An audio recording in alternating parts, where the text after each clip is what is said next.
에베소서 4장 전반부 1절부터 6절까지 내용을 보시면 유독 반복되는 단어들이 등장합니다. 하나, 한 분이라는 단어입니다.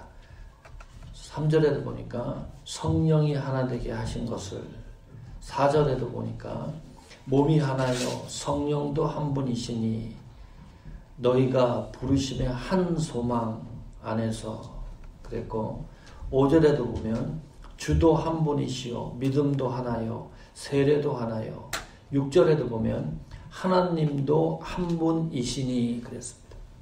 무슨 말인가요? 통일성입니다. 신앙인의 믿음에는 통일성이 존재한다.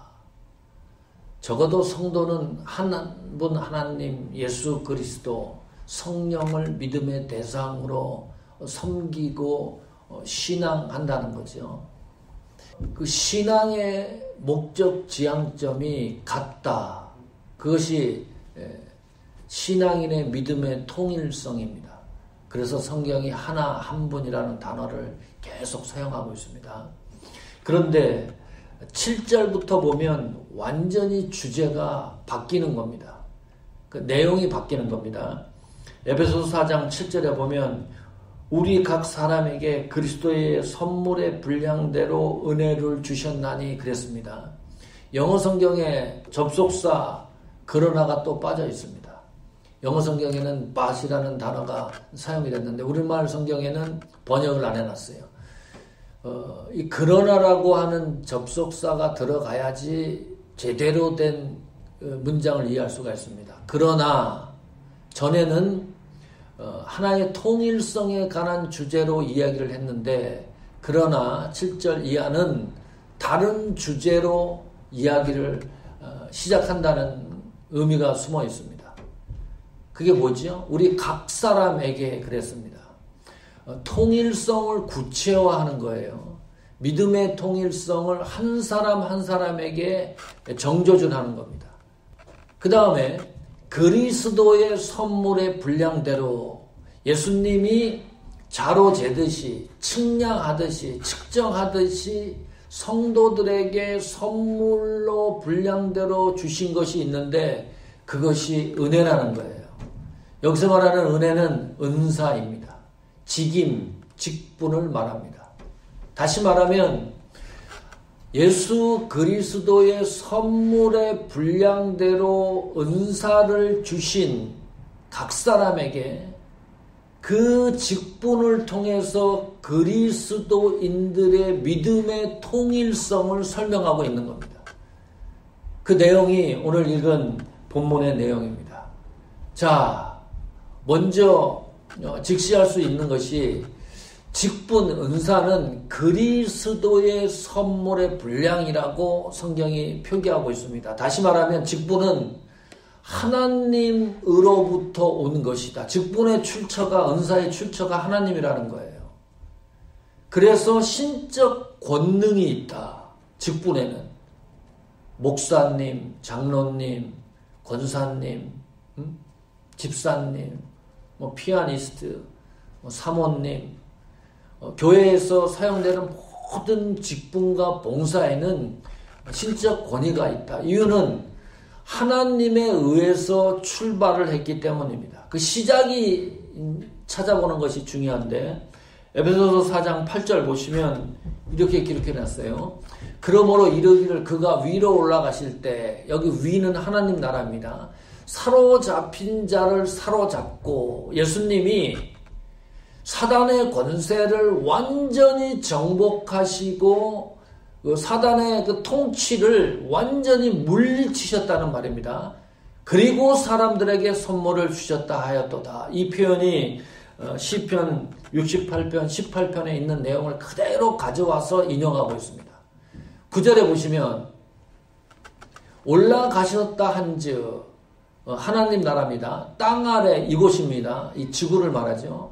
내리셨던 것이 아니면 무엇이냐. 10절을 보시면 내리셨던 그가 곧 모든 하늘 위에 오르신 자니, 당연히 하나님 나라로 가시는 것이 예수님의 사역을 종결하고 가시는 것이 맞다는 거죠. 이는 만물을 충만케 하려 하심이니라 그랬습니다.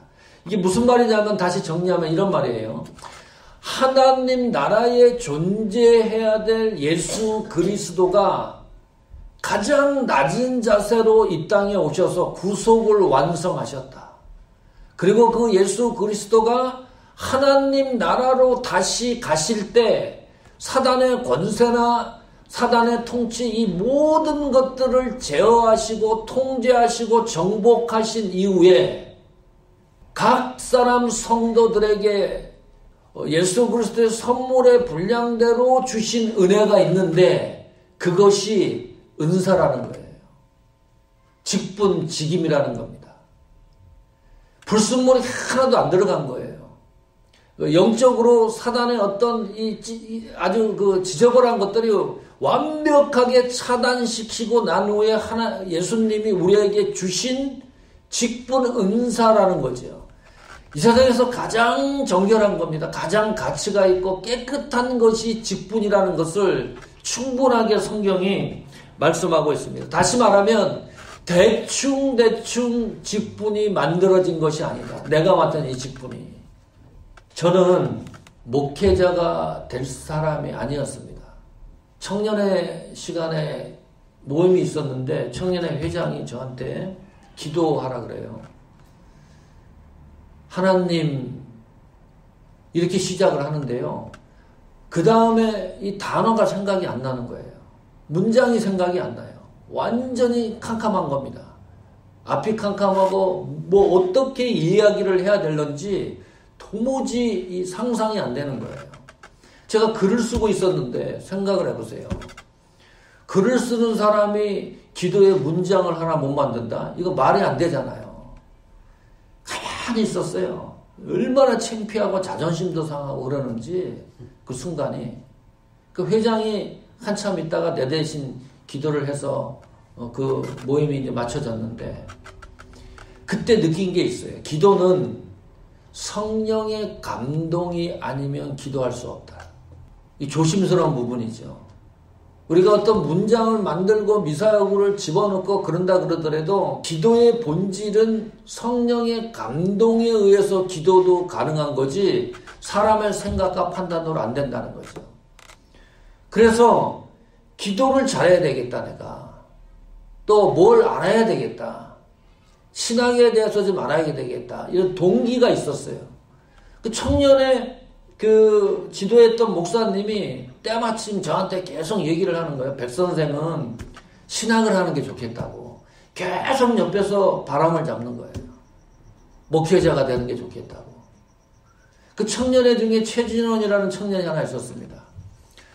그 청년은 하나님 앞에 콜링을 받았어요. 목회자의 콜링을 받은 사람이에요. 신학을 준비하고 있었어요. 그 옆에서 신학교 같이 가자고 또 계속 바람을 잡아요. 서류며 뭐 모든 그 신학교에 들어갈 모든 것들을 다 그 친구가 다 정리를 해줘가지고 같이 이제 신학을 시작을 했어요. 1년이 지나고 와 신학교에서 이 성경을 보다 깊게 배우니까요. 이 세상이 달라지는 거예요. 제가 몰랐던 걸 배우니까 헬라어 히브리어 배우지 이 하나님 말씀을 쪼개고 또 이 하나님의 말씀에 대해서 깊이 있게 배우니까 가슴이 뛰기 시작을 하는 겁니다. 이 최진원 이 청년은요 2년 다니다가 신학교를 포기를 해요. 너무 깜짝 놀랐어요. 아니 하나님 앞에 콜링을 받고 신학을 하기로 작정을 하고 들어갔는데 2년 후에 그냥 두 손 들고 나와 지금도 목회자가 안 돼 있습니다. 근데 저는 신학교 들어가서 하나님의 콜링을 받았어요. 이 길이 아니면 내 인생이 망할 것 같아요. 그래서 제가 목회자가 됐어요. 그 7절에 있는 말씀 잘 보세요. 우리 각 사람에게 그리스도의 선물의 분량대로 은혜를 주셨다. 이 말씀이 맞는 말씀이라니까요. 틀린 말씀이 아니고 정확한 말씀이에요. 나는 아닌데 하나님이 나에 대해서, 예수님이 나에 대해서 분명하고 정확하게 측정하고 자로 재듯이 나의 모든 것을 파악하고 난 이후에 주신 것이 은혜입니다. 그것이 직분이에요. 목회자의 직분, 장로님의 직분, 집사님의 직분, 권사님의 직분입니다. 그 직분을 바꿔보니까요, 이것은 무조건 은혜입니다. 예상치 못한 하나님의 선물입니다. 하나님의 선물을 줬는데 포장지를 뜯어보니까요, 내가 목회자가 되어 있는 거예요. 이 감정을 이해하십니까? 이 말씀의 힘을 이해하십니까? 그냥 대충 집사님, 장로님, 권사님, 목회자가 된 게 아니라니까요. 성경에서 분명하고 정확하게 말씀하고 있습니다. 그리스도의 선물의 분량대로 은사를 주셨다. 저 와이프도요, 사모님이 되는 콜링을 받지 못했어요. 결혼을 하고 나서 내가 전도사, 강도사, 목회자 있기 때문에 함께 있다 보니까 하나님이 주신 믿음의 선물의 분량대로 은사를 주셨기 때문에 사모의 길을 가는 거죠. 묘한 겁니다. 참으로 신비한 겁니다.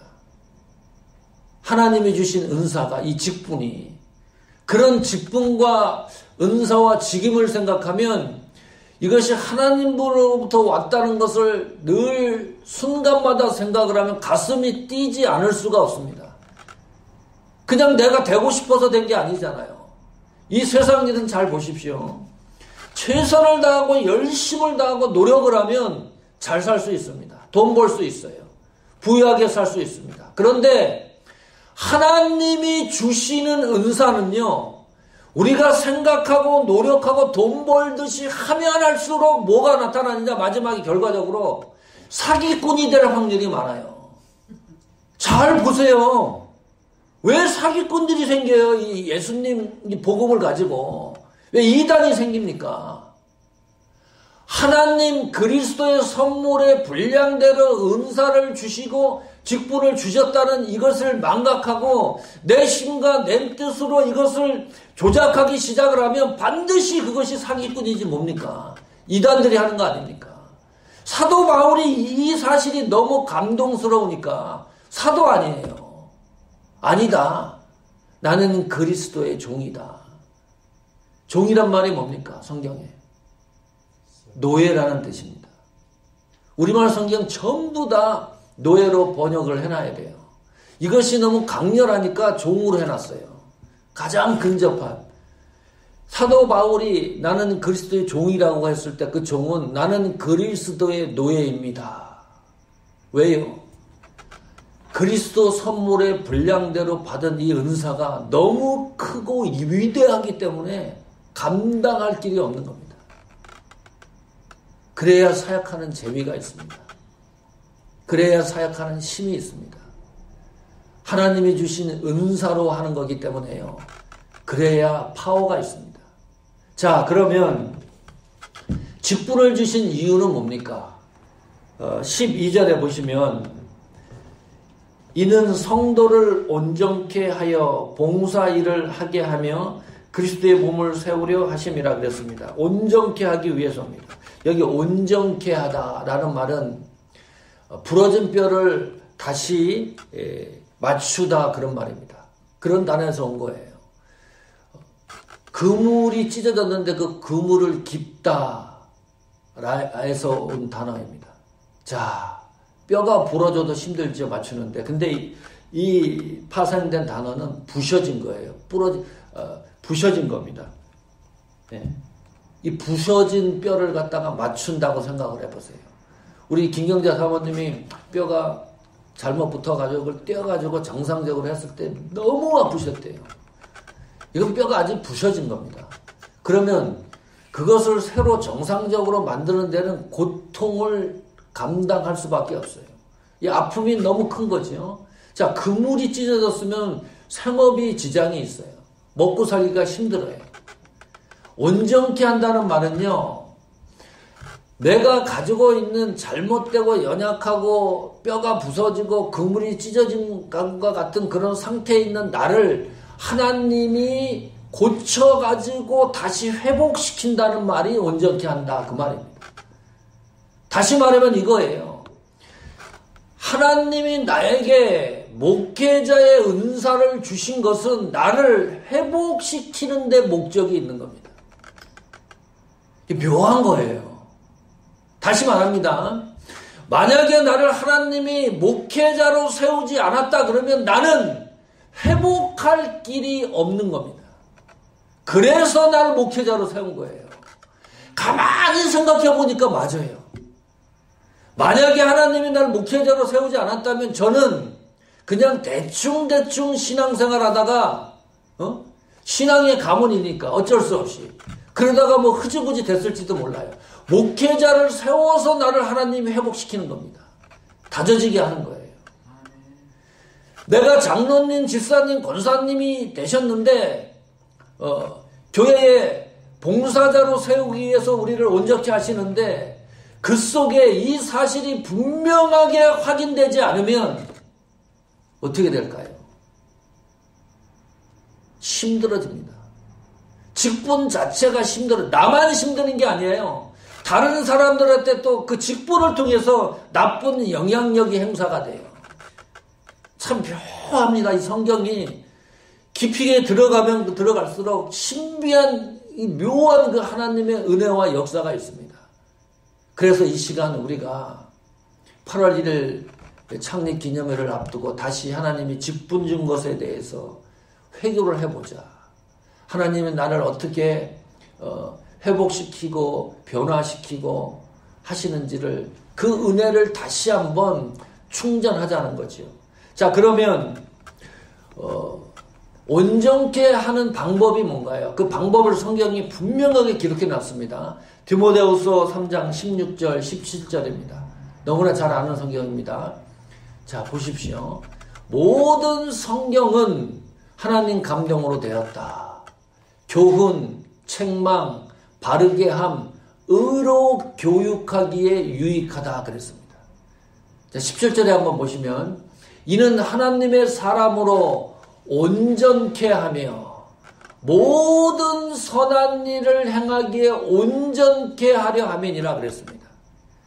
하나님의 복음의 말씀이 성도들을 변하고 온전케 하는 도구입니다. 다른 말로 하면 하나님 말씀 외에는 사람을 온전케 하는 방법이 없다. 우리를 회복시키는 것이 없다. 이 세상에. 변화시키는 것이 없다. 하나님 말씀만이 우리를 온전케 하신다는 거예요. 그러면 목회자인 저는 어떻게 해야 돼요? 여러분들에게 온전케 하시는 하나님의 복음의 말씀을 제대로 증거해야 될 사명이 있는 겁니다. 설교를 했는데 야, 우리 목사님이 코미디언처럼 진짜 재밌다. 목사님이 세상 지식이 뛰어나고 문학이 뛰어나고 세상 돌아가는 모든 풍조 철학이 너무너무 뛰어나다. 대단하다 우리 목사님. 재밌다. 설교 듣고 그런 느낌이 들었다 그러면 완전히 실패작입니다. 저는.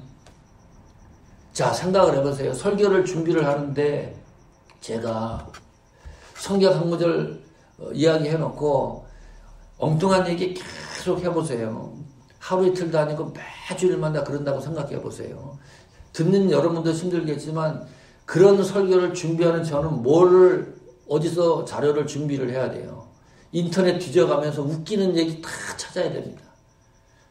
예? 크리스천 유머 이야기 이런 책들 다 뒤져가지고 성도들이 기쁘고 즐겁게 하기 위해서 거기에 아주 집중을 해야 돼요. 성경 하나 해석하는데도 힘들어요. 복잡해요. 한 단어 한 단어 찾고 그렇게 증거하기도 바쁜데 생각을 해보세요. 만약에 제가 그렇게 성경을 하면 여러분들은 데모를 해야 됩니다.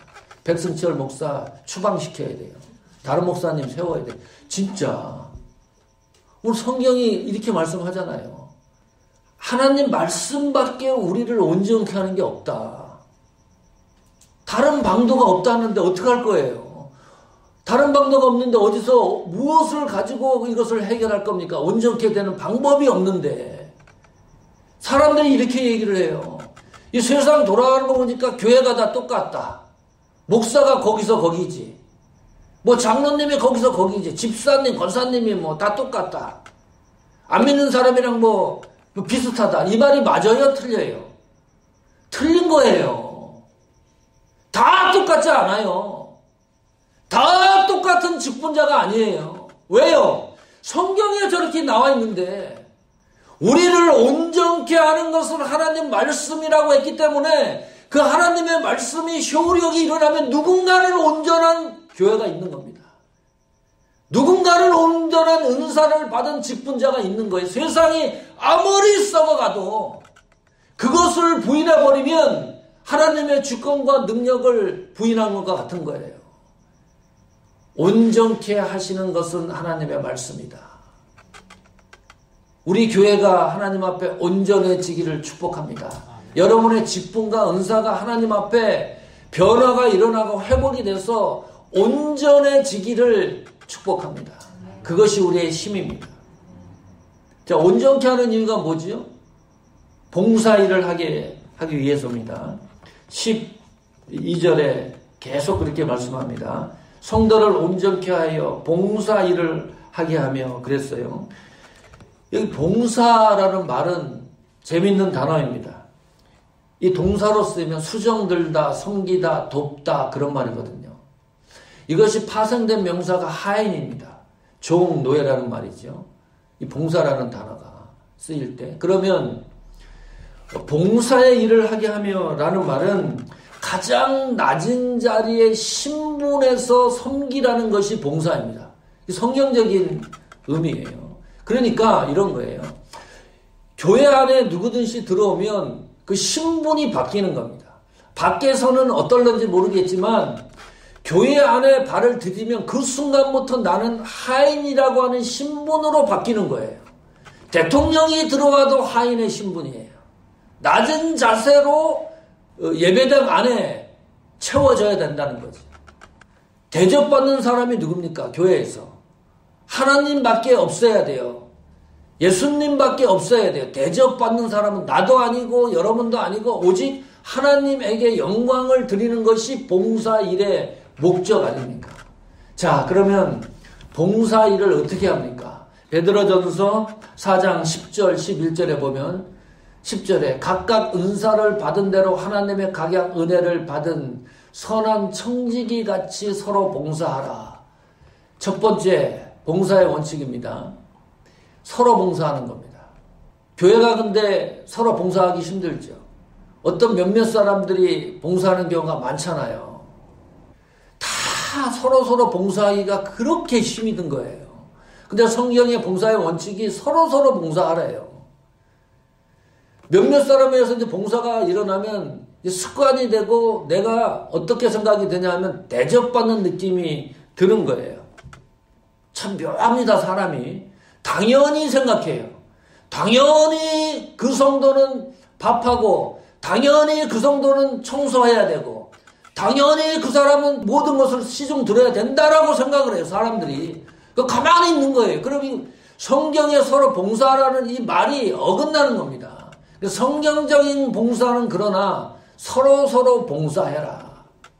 자, 두 번째 원칙입니다. 만일 누가 말하면 하나님의 말씀을 하는 것 같이 하고 누가 봉사하라면 하나님의 공급하는 힘으로 하라 그랬거든요. 두 번째 원칙은 하나님 말씀하는 것 같이 해라. 이게 무슨 말입니까? 성령의 감동을 하라는 거예요. 봉사는. 교회 안에요. 언어가 세상적인 언어로 가득 차면 성령의 감동이 일어날 수가 없습니다. 세상 언어나 교회 안의 언어가 똑같다고 생각을 해보세요. 그걸 또 가지고 와서 교회 안에서 사용한다고 생각해 보세요. 우리 집이 최고다. 우리 자동차가 최고다. 우리 아들이 최고다. 우리 직장이 최고다. 그래 생각한다고 보세요. 보통 혼란스러운 게 아닙니다. 하나님 말씀하는 것처럼 봉사는 성령의 감동으로 하는 거다. 세 번째 원칙은 공급하는 힘입니다. 하나님이 주시는 힘으로 하는 겁니다. 이것이 봉사의 원칙입니다. 내 힘으로 하는 거 아니죠. 내 힘으로 내 능력으로 봉사를 하기 시작을 하면 반드시 문제가 있어요. 기분이 나빠요. 열심히 일하고도. 왜요? 하나님이 주시는 힘으로 하지 않기 때문입니다. 초대교회의 이 봉사의 원칙이 잘 적용된 게 구제입니다. 나보다 못한 사람들을 돕는 겁니다. 벼랑기 목사님 빌립보 교회를 북가주 오클랜드 교회에서 사역을 하셨는데 지금은 은퇴하셨습니다. 그 빌립보 교회는요, 밥을 안 먹어요. 교회가 세워질 때부터 목사님이 은퇴하실 때까지 교회에서 밥을 하지 않습니다. 그냥 커피하고 간단한 스낵을 해요. 당연히 미국 교회도 그렇게 해요. 저도 그거 너무 좋겠다. 그렇게 하면 그런 소망이 있어요. 그런데 또 한국 사람들은 또 그게 아니에요. 교회가 저건 그거 밥을 먹어야 돼. 밥을 먹고 얘기를 해야 이 정도 쌓이고 그래요. 우리 정서가, 한국 사람 정서가 참 묘한 정서입니다. 그게 나쁜 정서는 아닌데 그 대신에 빌립보 교회는 하는 일이 있어요. 왜 밥을 안 먹는 이유가 있습니다. 성도들에게 대접하고 싶은 성도들이 있잖아요. 어떤 분은 환갑을 맞아서, 어떤 분은 생일을 맞아서 기쁘고 좋은 일에 성도들한테 식사를 대접하고 싶은 사람들이 있잖아요. 그러면 이 빌립보 교회는 그걸 돈으로 계산을 합니다. 하는 분이 대략 만약에 1,000불이 든다 그러면 1,000불을 헌금을 해요. 교회에. 구제 헌금으로 헌금을 해요. 그러면 그 헌금을 가지고 한 달에 한 번씩 교회가 꼭 필요한 데 갖다 헌금을 나눠주고 밥을 해가지고 홈리스들한테 가서 밥을 그렇게 구제 활동을 하는 거예요. 목적의식이 분명히 있어요. 그리고 지금 우리 교회 같은 경우 밥 먹지 맙시다 그러면 어찌 될까 제가 문득 생각을 했는데 심각하겠다. 그러나 그 방법 하나는 있겠다 내가 한 생각이. 교회가 500명, 1000명이 되는 거다 빨리. 그러면 이 밥 먹는 일에서 좀 해방이 되겠다. 이 성경이 말씀하시는 봉사의 규례가 우리가 생각하는 것 그 이상이라는 거죠. 그 봉사에 대한 규칙이. 자, 그래서 최종 결론은 그겁니다. 그렇다면 하나님이 성도를 온전케 하고 봉사일을 하기 위해서 은사를 주고 직분을 주셨는데 궁극적으로 그렇게 하시는 최고의 목적이 뭐냐? 그것이 4장 12절에 계속됩니다. 그리스도의 몸을 세우려 하심이라. 그리스도의 몸이 뭐죠? 교회입니다. 최종 목적이 그거예요. 하나님이 주신 은사, 직분, 직임의 목적이 교회를 세우시기 위해서 주신 겁니다. 다른 이유가 아닙니다. 직분을 통해서 교회가 지탱되기 위해서입니다. 보존되기 위해서입니다. 예수님이 이 땅에 오실 때까지 그 교회가 지속되기 위해서 우리에게 은사, 직분, 이 직임을 주신 이유입니다. 다른 이유가 아니죠. 교회를 위해서입니다. 교회를 위해서 사용하도록 하기 위해서 주신 겁니다. 저희 사모하는 교회가 대형 교회가 아니잖아요. 그 문자적으로 이게 맞는 거예요. 세상이 아무리 복잡하다 하더라도 교회를 대신할 다른 것을 주신 일이 없습니다. 교회를 대신한, 대안한 다른 어떤 것을 주신 일이 없어요. 그렇다면 하나님은 예수님이 이 땅에 다시 오실 때까지 교회를 보존해야 됩니다. 누군가는 하나님 뜻에 합당하게 쓰임받는 교회가 있어야 됩니다. 누군가는 하나님 앞에 바르게 쓰임받는 성도, 직분 맡은 은사, 직임 맡은 사람들이 있어야 됩니다. 그 일을 사모하는 교회가 했으면 좋겠다. 하나님 앞에 이 시대에 쓰임받는 성도가 됐으면 좋겠다. 하나님 앞에 쓰임받는 직분자가 됐으면 좋겠다. 그러기 위해서 우리가 교회를 세워나가자. 그 일에 동참한 겁니다.